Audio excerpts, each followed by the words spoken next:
Well, see, the best thing, and maybe even the worst thing sometimes, is there is really no typical day.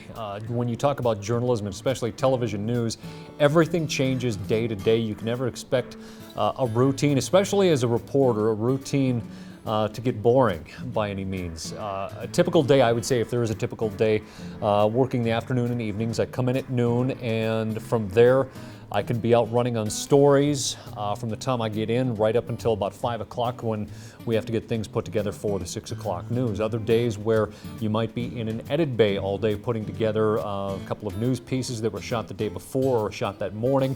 And then you might be out doing public speaking. You just don't know. Could be meetings, could be breaking news. The schooling for me, I actually was a radio disc jockey in high school for about 3 years before I really kind of committed to that's what I wanted to do for a career. Came up to Minot State University and went through their broadcasting department, majored in the production side actually, and took a lot of the classes for on-air as well. And went through all of that and took, I believe it was an English minor and a history minor as well, just trying to get a little more well-versed on it. At the same time, I was also, by the time I was a sophomore in college, I was already working full-time at the television stations here in Minot, so trying to get my foot in the door as early as I could to try to make as much progress as I could in my career field. You know, I think really the most vital thing is to be a very well-rounded person, because as a journalist you almost are expected to become a semi-expert on everything. There are the key areas you're going to have to touch on. You're going to have to go through the production side, know how to do everything from behind the camera to on air. And then along with that, learn to be a technician so that you halfway know how to handle the equipment, fix things on the fly. And then, like I said, beyond that, well-rounded. Politics always seems to be a hot issue, doesn't matter where you go, so political science is a good key area to touch on as well.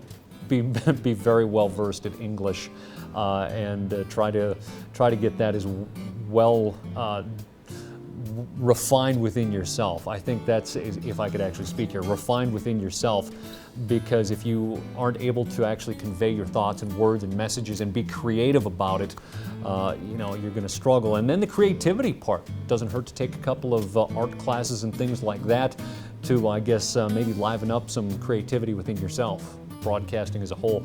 My first job at radio was in 1994. That was making $4.25 an hour. I'm not going to try and date myself too much here.